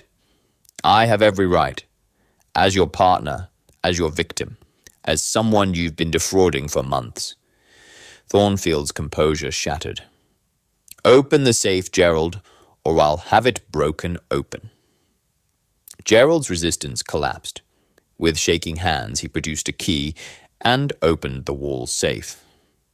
Inside, nestled in its velvet-lined case, lay the Ashford emerald. Magnificent, glittering, apparently priceless. Poirot approached with his magnifying glass, examining the stone carefully. After a long moment, he straightened. "This," he said quietly, "is paste. A very fine reproduction, but paste nonetheless. The real emerald. It was sold months ago, I suspect. Perhaps even a year ago. Mr. Ashford has been showing this replica to maintain the illusion of wealth, while using the authentic stone's supposed value to secure loans from multiple creditors." The room exploded into chaos. Arthur lunged toward Gerald, stopped only by Henderson, who had materialized in the doorway. Lady Ashford collapsed into sobs. Philip's bark of laughter held no humor. Edgar simply stared, comprehension slowly dawning. "You use my engagement to Vivian," Edgar said, his voice hollow. "It was never about her, never about us. It was about saving yourself." "The business required," Gerald began. "The business is sound," Arthur roared. "I've checked every legitimate account. You were stealing to cover gambling debts, to maintain your lifestyle, to preserve your precious reputation. And you were willing to sacrifice your daughter, to hide it. Not just sacrifice," Poirot added softly. "He already had sacrificed her. Miss Vivian discovered these truths, as I said, and she made a choice. She would not be sold to preserve her father's lies. She would not marry a man she did not love to cement a business arrangement. So she devised a plan, a most clever plan." "What plan?" Gerald demanded. "To expose you, to force the truth into the open. She could not simply refuse the marriage. You would have browbeaten her into compliance or found another wealthy suitor. But if she disappeared, if a ransom note demanded the emerald, then everything would unravel. You could not produce the genuine stone. You could not pay any ransom. Your creditors would discover the fraud. The entire house of cards would collapse." "But the motor car?" I interjected. "Who helped her?" "Ah, yes, the accomplice." Poirot smiled. "A young man she met at a gallery 3 months ago. An artist, perhaps, or a writer. Someone with modest means but genuine affection. Someone who saw her as Vivian, not as Miss Ashford of Berkeley Square. When she explained her situation, he agreed to help. They planned her escape together, A romantic adventure, perhaps, but also an act of rebellion. Where is she? Lady Ashford whispered. Where has she been? Safe. In a modest hotel in Bloomsbury, under an assumed name. Waiting to see if her plan would work. Waiting to see if the truth would finally emerge. Poirot moved to the window, gazing out at the glittering assembly below. And now it has. Your daughter is free, Lady Ashford. Free of forced marriage, free of family obligation, free of the lies that have poisoned this house. A knock at the door interrupted. Henderson entered, his expression carefully neutral. Excuse me. Miss Vivian has arrived. She requests permission to address the gathering. Every head turned toward the door. Gerald started forward, but Poirot's hand on his arm stopped him. Let her speak, Poirot said quietly. You have controlled her life long enough. Now it is her turn to choose her own path. We moved as one toward the drawing room, where 200 guests awaited, champagne glasses in hand, unaware that they were about to witness not a celebration, but a reckoning. Chapter 7. The Revelation. The drawing room fell silent as Vivian Ashford entered. She wore a simple travelling suit of dove grey, a stark contrast to the elaborate gown surrounding her. Her dark hair was pinned without artifice, her face bore no cosmetics, and she carried herself with a quiet dignity that commanded more attention than any jewels could have provided. Behind her, a young man hovered uncertainly in the doorway, slender, with paint-stained fingers and intelligent eyes that darted nervously across the assembled crowd. Ladies and gentlemen, Vivian's voice rang clear through the room. I apologize for my absence these past 2 days. I'm certain rumors have circulated. Allow me to provide the truth. Gerald Ashford pushed through the crowd, his face purple with rage. Vivian, how dare you shame this family with such a display? Return to your room at once. No, father. Her voice was steady, unyielding. I will not return to my room. I will not be silent. I will not continue the charade that has defined my entire existence. Lady Ashford moved toward her daughter, tears streaming down her face. Vivian, darling, please. I'm sorry, mother. Truly. But this must be said. Vivian turned to face the crowd, many of whom she'd known since childhood. You've gathered to celebrate my engagement to Mr. Edgar Thornfield. A suitable match, you all agreed. Uniting two prominent families. Securing the future of Ashford and Thornfield investments. Edgar stood frozen near the fireplace, his face a mask of anguish. What none of you knew, Vivian continued, is that this engagement was arranged not from affection, but from necessity. My father is drowning in debt, gambling losses, bad investments, a lifestyle he can no longer afford.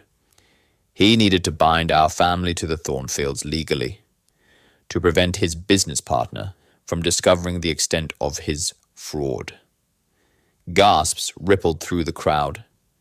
Gerald lunged forward, but Arthur Thornfield blocked his path, his expression granite hard. More than that, Viviana's voice strengthened. My father has been using the Ashford emerald, our family's most treasured possession, as collateral for multiple loans.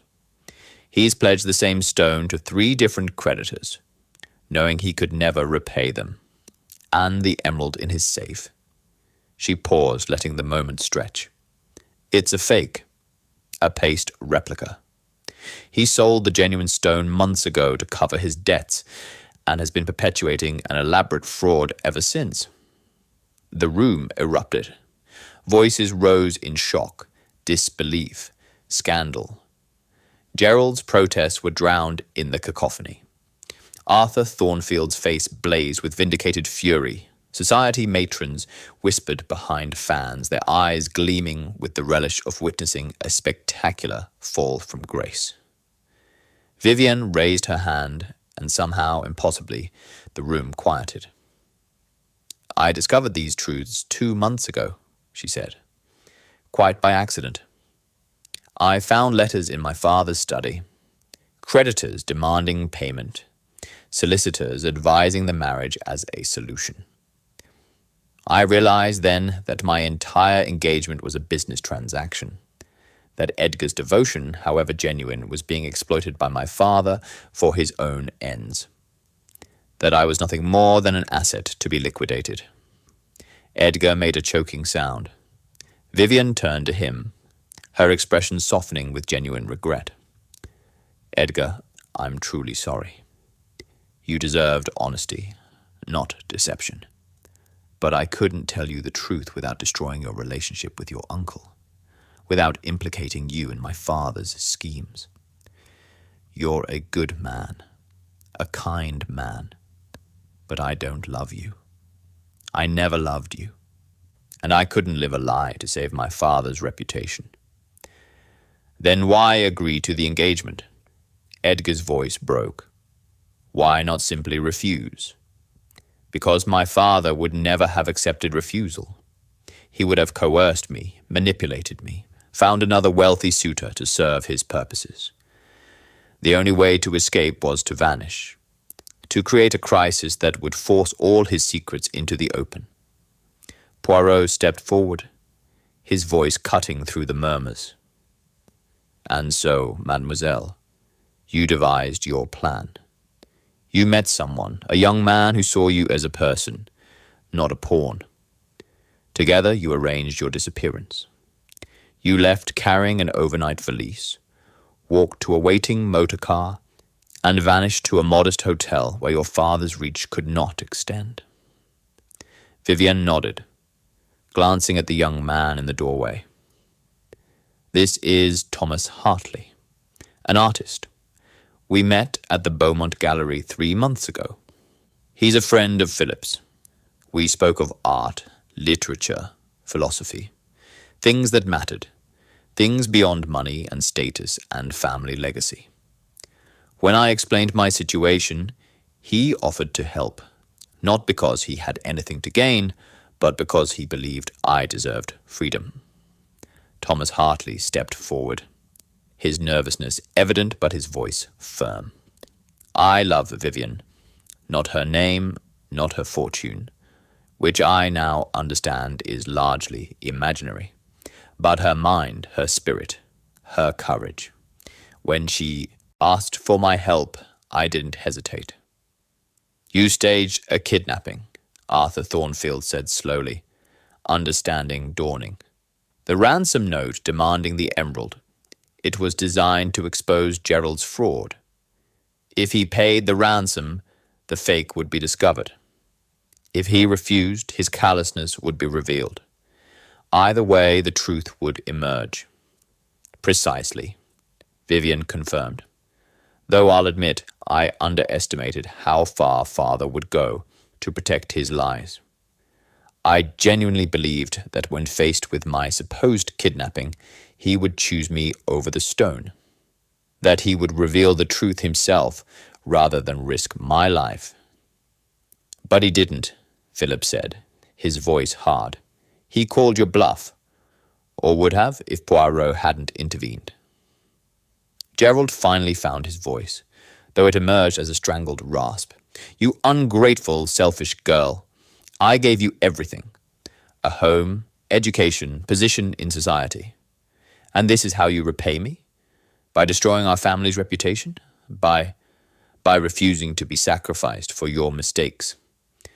Vivienne's eyes blazed. "By choosing truth over complicity. Yes, father. That's exactly how I repay you. Because the Ashford name, the Ashford legacy, it's built on lies. Colonial theft transformed into family heirlooms. Debts covered by fraud. Children treated as commodities. I won't be part of it anymore." Lady Ashford swayed and Henderson materialized with a chair. She sank into it, her face buried in her hands. "What will become of us?" she whispered. "The scandal, the debts, will be ruined."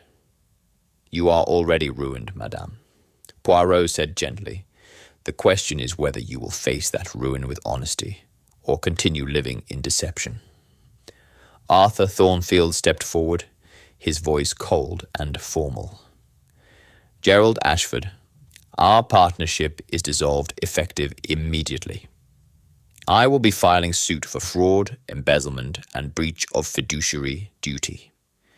Your share of the firm will be seized to repay what you've stolen, and I will personally ensure that every creditor you've defrauded receives full disclosure of your actions." "Arthur, please." Gerald's bluster crumbled entirely. "I can explain. The markets, they turned against me. I made mistakes, yes, but I intended to repay. You intended to use my nephew as a shield." Arthur's voice shook with rage. "You would have bound our families together, making it impossible for me to act against you without harming Edgar. You're not just a fraud, Gerald. You're a coward." "Uncle," Edgar said quietly, "may I speak?" Arthur nodded curtly. Edgar moved to stand before Vivian, his expression raw with pain, but also perhaps the first glimmers of understanding. "I loved you," he said simply. "Or I thought I did. Perhaps I loved the idea of you, the beautiful, accomplished Miss Ashford, who would grace my arm at society events. I wrote poetry about your eyes, your grace, your mystery. But I never asked what you wanted. Never questioned whether you shared my feelings. I was so consumed by my own romantic fantasy that I never saw the real person trapped inside the role you were forced to play." Vivian's eyes glistened with unshed tears. "Edgar, no, let me finish. I'm angry, yes. Hurt, certainly. But you were right to refuse me. A marriage based on my devotion alone, without your reciprocal love, would have been a prison for both of us. I would have sensed your unhappiness, tried desperately to remedy it, and grown bitter when nothing I did was enough. You've done me a kindness, though I'm too raw to fully appreciate it, yet. You'll find someone who loves you as you deserve," Vivian said softly. "Someone who sees you clearly and chooses you freely. I promise you that." Edgar nodded, unable to speak further, and retreated to the window where he stood with his back to the room. Poirot surveyed the assembled crowd, his expression grave.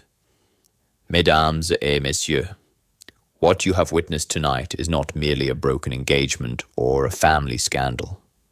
It is a revelation about the nature of truth and deception. Mr. Gerald Ashford built an empire of lies. Lies about his wealth, his status, his family's legacy.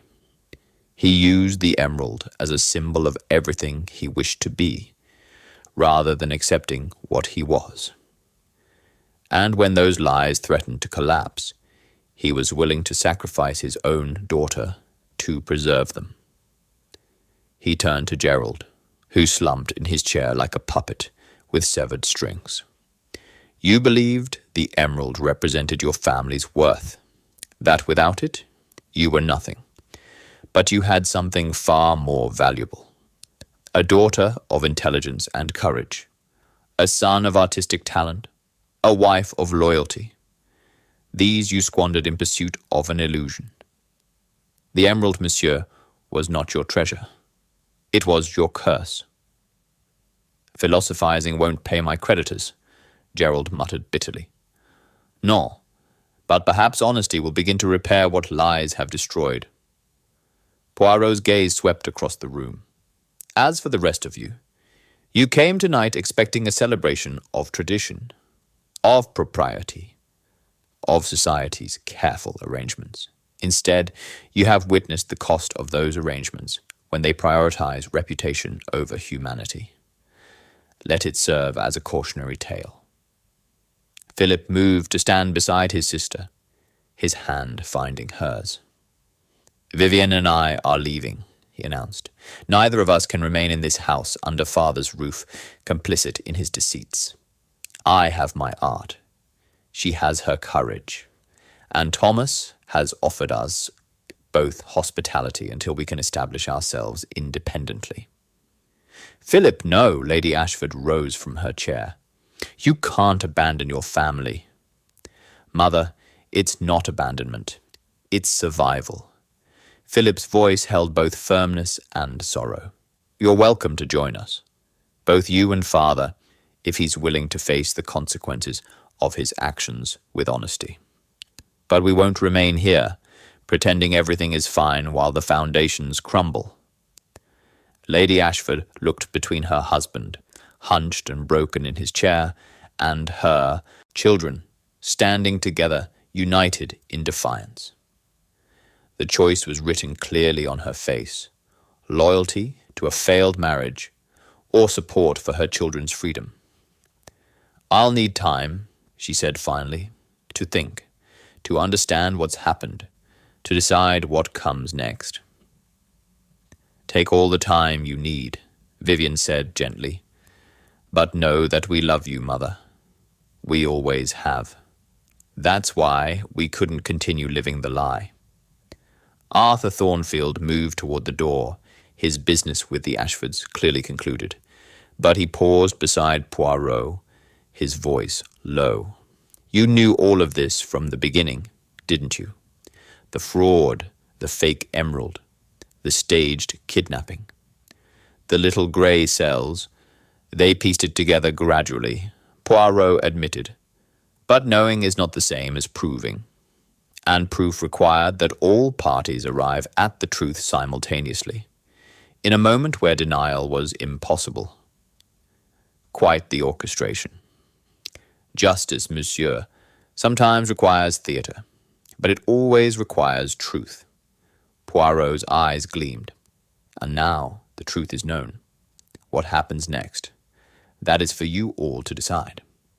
As Arthur departed, followed by a slow exodus of scandalized guests, Poirot turned to Vivienne one final time. "Mademoiselle, you took a considerable risk. If your father had chosen differently, if he had somehow produced the genuine emerald, your plan would have failed." Vivienne smiled, a real smile, free of artifice or duty. "But he couldn't, could he? That was the beauty of it. I knew the emerald was fake because I found the bill of sale for the replica. I knew he'd pledged it to multiple creditors because I read their correspondence. The kidnapping wasn't just an escape. It was a test, a final opportunity for my father to choose his daughter over his lies. And he failed the test, yes, but in failing, he freed me. So perhaps there's a kind of twisted mercy in it." She glanced at Thomas, who waited patiently by the door. "We're going to Paris. Thomas has been offered a position at an artist's colony. It's modest, but it's honest. And it's ours. I wish you happiness, mademoiselle. True happiness, earned through courage rather than purchased through compromise. Thank you, Monsieur Poirot, for everything." She hesitated, then added, "Will father go to prison? That depends on many factors, whether his creditors press charges, whether Mr. Thornfield seeks prosecution, whether the authorities investigate the fraud. But yes, it is possible, likely, even." Vivian nodded slowly. "I can't find it in myself to feel triumphant about that. He's still my father, despite everything. But I also can't regret exposing the truth. Some cages, Monsieur Poirot, are built so beautifully that we forget they're prisons. Until one day we remember, and then we have to choose between comfort and freedom. And you chose freedom. I chose truth. The freedom is simply a consequence." She offered her hand, which Poirot kissed with old-world courtesy. Then she was gone, Thomas at her side, Philip following close behind. 3 souls escaping into the London night, leaving behind the wreckage of reputation and the possibility of redemption. Gerald Ashford remained in his chair, staring at nothing. Lady Ashford stood uncertainly in the centre of the emptying room, her world fractured beyond recognition. Henderson moved quietly among the debris of the evening. Abandoned champagne glasses, scattered programs, the remnants of what should have been a celebration. "Come, Hastings," Poirot said quietly. "Our work here is finished." As we descended the steps of the Berkeley Square house for the final time, I turned to my companion. "Was it worth it, Poirot? The destruction of a family? The scandal? Gerald Ashford is ruined. Lady Ashford is lost. Even Edgar, innocent in all this, has been wounded. Truth, mon ami, is always worth the cost. Did Gerald Ashford not ruin himself through his own deceptions? Did Lady Ashford not choose complicity over courage? Did Edgar not build his love on fantasy rather than reality?" Poirot shook his head. Hercule Poirot did not destroy this family. He merely held up a mirror. What they saw in that mirror, that was their own reflection. And Vivian? She emerges unscathed while others suffer. Does she? Poirot's voice was gentle. She has lost her family, her position in society, her comfortable future. She faces scandal, poverty, exile. But she has gained something far more precious, the right to choose her own path, to love whom she wishes, to live in truth rather than pretense. Is that not worth any price? I had no answer. We walked in silence through the gaslit streets, the sounds of London muffled by the late hour. Behind us in the house on Berkeley Square, a family grappled with the consequences of their choices. Before us lay our familiar flat, where tea and reflection awaited. "One thing still puzzles me," I said, finally. "The telegram Lady Ashford received. She is safe. Do not pay the ransom. All will be revealed." "Who sent it?" Poirot's moustache twitched with amusement. "Who do you think, Hastings?" "Vivienne herself." "Mais non. The young lady, she could not risk revealing her location by telegram. Besides, she wished her father to sweat, to wonder, to face the possibility of loss." "Philip, then?" "Closer. But Philip, he was under observation. To send such a telegram would have been suspicious." "Then who—" I stopped, realization dawning. You sent it." "I may have dispatched a message or two, yes, to ease a mother's suffering, if nothing else. Lady Ashford deserved to know her daughter was safe, even if she could not yet know why she had fled." "That was kind of you. Perhaps. Or perhaps I simply could not bear to see a mother's anguish when I possessed the power to alleviate it." He paused at our door, his hand on the latch. "The little grey cells, Hastings. They are powerful tools for deduction. But the heart, it too must have its say.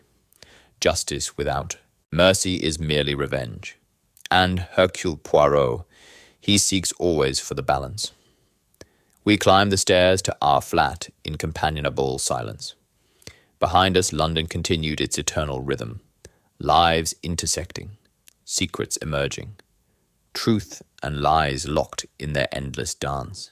And somewhere in that vast city, 3 young people prepared for their journey to Paris, carrying with them the most precious cargo of all, hope for a future built on honesty rather than inherited from lies. Chapter 8. Justice served. 3 weeks had passed since that tumultuous Saturday evening on Berkeley Square. The scandal had rippled through London society with the force of a tidal wave. Dinner parties spoke of nothing else. Newspapers ran breathless accounts, and the Ashford name became synonymous with spectacular downfall. Poirot and I sat in our familiar sitting room. The morning papers spread before us. The Times carried a small item on page 7. Ashford fraud case. Concluded Mr. Gerald Ashford, formerly of Berkeley Square, has been sentenced to 18 months imprisonment for fraud and embezzlement. Mr. Arthur Thornfield, his former business partner, declined to pursue maximum penalties in exchange for full restitution of stolen funds. The firm of Ashford and Thornfield Investments has been restructured as Thornfield and Associates. Lady Constance Ashford has taken residence in modest apartments in Kensington. The Berkeley Square house has been sold to settle creditors' claims. I set the paper down with a sigh. 18 months seems almost lenient, considering the magnitude of his crimes. Perhaps, but consider, Gerald Ashford has lost everything he valued. His reputation, his position, his wealth, his family. He will emerge from prison a broken man, facing a world that has moved on without him. Poirot sipped his coffee thoughtfully. Sometimes the loss of what one prizes most is punishment enough. And Lady Ashford, have you heard from her? I received a letter yesterday. Poirot withdrew it from his pocket. She writes that she has secured employment as a companion to an elderly countess. Modest work, but honest. She visits her husband once a week at Pentonville, though she says the conversations are difficult. He blames her for not supporting him, for not standing by him against their children, after everything he did. The guilty, mon ami, rarely see themselves clearly. In Gerald Ashford's mind, he was protecting his family's legacy, that his methods were criminal, his priorities warped. These are truths he may never fully accept. Poirot folded the letter carefully. Lady Ashford, however, is beginning to understand. She writes that she spent decades enabling his lies, valuing appearance over reality. She describes it as awakening from a long sleep. Has she reconciled with Vivian and Philip? Not yet. The wounds are too fresh. But she expresses hope that time will heal what honesty has fractured. She has been corresponding with them. Tentative letters, carefully worded. Small steps toward rebuilding what was broken. A knock at the door interrupted us. Mrs. Pearson entered bearing a telegram on her silver tray. Just arrived, Mr. Poirot, from Paris. Poirot opened it with his characteristic precision, his eyes scanning the brief message. A smile touched his lips, rare and genuine. From Miss Vivian, he announced. She writes, Monsieur Poirot, Paris is everything I dreamed. Thomas has sold 3 paintings. Philip's exhibition opens next month. We are poor, happy, and free. Thank you for helping us remember that truth, however painful, is always better than comfortable lies. We toast you nightly with cheap wine and expensive gratitude. V.H. V.H.? I questioned. Vivian Hartley. They married last week, it seems. A civil ceremony, no family present. She mentions it only in passing, as if her happiness is too precious to examine too closely, lest it prove illusory. Poirot set the telegram beside his coffee cup, though I suspect it is quite real. And what of Edgar Thornfield? Have you heard news of him? Ah, yes, young Edgar. Henderson sent word that he has departed for Italy. A grand tour to recover his spirits and broaden his perspectives, as his uncle phrased it. Perhaps absence will provide what presence could not. Clarity about the difference between love and infatuation. I reached for another section of the Times where a small society notice caught my eye. Mr. Arthur Thornfield has announced his retirement from Thornfield and Associates, promoting his managing director to senior partner. Mr. Thornfield intends to devote his remaining years to charitable works. particularly those supporting young women seeking independence from unsuitable family situations. It seems everyone has learned something from this affair, I observed, some more willingly than others. Poirot steepled his fingers beneath his chin, his expression contemplative. But yes, there is a certain poetry to it. Arthur Thornfield, who nearly became complicit in Gerald's schemes through the marriage arrangement, now works to prevent other young women from being similarly trapped. Edgar, who loved blindly, goes to learn to see clearly. Lady Ashford, who chose comfort over conscience, now chooses honesty over ease. And Vivian, she traded security for truth, and discovered that the latter provides a foundation the former never could. Gerald Ashford alone seems unchanged. Perhaps in the isolation of his cell, he is finally confronting what he spent decades avoiding, the truth about himself. One can hope, at least. Poirot rose and moved to the window, gazing out at the London morning. But our concern, Hastings, is not with redemption. That is between a man and his conscience. Our concern was with justice, and justice has been served. Was it truly a kidnapping case, though, or something else entirely? It was many things, mon ami. A young woman's desperate bid for freedom. Her family's reckoning with inherited lies. An emerald that represented everything except what its owner claimed. A test of values. Did Gerald Ashford value his daughter more than his reputation? We learned the answer, though it brought no one pleasure to know it. The emerald itself, whatever became of it. The real one, I mean. Poirot returned to his chair, a glimmer of amusement in his eyes. Ah, yes, I made inquiries through certain discreet channels. The genuine Ashford emerald was sold 14 months ago to a private collector in Amsterdam. He purchased it legally, believing Gerald Ashford had proper title to sell. When news of the fraud emerged, the collector contacted Scotland Yard, offering to return the stone for refund of his purchase price. And it seems there were no claimants. The emerald had been pledged to so many creditors that determining rightful ownership became a legal nightmare. Eventually, it was agreed that the collector could retain the stone, provided he paid fair market value to Gerald Ashford's creditors' trust. So the emerald remains in Amsterdam, sparkling in some wealthy merchant's vault, its tumultuous history unknown to its new owner. Perhaps that's for the best. It brought the Ashfords nothing but misery, because they valued it for the wrong reasons. Poirot's voice took on a philosophical tone. A jewel is merely compressed carbon, Hastings. It has no inherent virtue. We assign it value, project upon it our dreams of status and permanence. But it cannot love us in return. It cannot provide meaning or purpose. Gerald Ashford spent his life protecting a stone while neglecting his living treasures, his children, his wife, his own integrity. By the time he realized his error, it was too late. A cautionary tale. All of life is a cautionary tale, properly understood.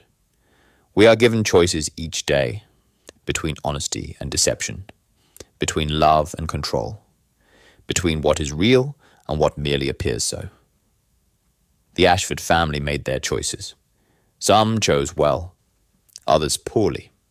But in the end, the truth emerged, as it always does. The little grey cells, they can accelerate that emergence, but they cannot prevent it. Truth has a weight, a gravity that eventually pulls all lies down into its orbit. I smiled at my companions waxing poetic. You grow philosophical in victory, Poirot. Not victory, mon ami, resolution. There is a difference. He lifted his coffee cup in a small salute. But yes, I confess satisfaction. Not at Gerald Ashford's downfall, which gives me no pleasure, but at Viviana's liberation, at Philip's freedom, at Edgar's eventual wisdom, at Lady Ashford's awakening. These are triumphs worth celebrating. And justice? Has it truly been served? Justice, Poirot said softly, is not merely punishment for the guilty. It is also restoration of truth, protection of the innocent, an opportunity for those trapped by circumstance to choose different paths. By that measure, yes, justice has been served. He set down his cup and reached for another telegram that had arrived with the morning post. Ah, and here we have it, a new case. Lady Pemberton of Sussex writes that her emerald bracelet has vanished under mysterious circumstances. She suspects her nephew, though she has no proof. She requests that Hercule Poirot investigate at his earliest convenience. Another emerald, I groaned. Must we? We must, Hastings. For where there are emeralds, there are inevitably lies, greed, and family secrets waiting to be exposed. His eyes twinkled with anticipation. And such cases, they are the daily bread of the little grey cells. When do we depart? Tomorrow morning, early train. For tonight, he gestured to the chessboard that sat perpetually ready between our chairs.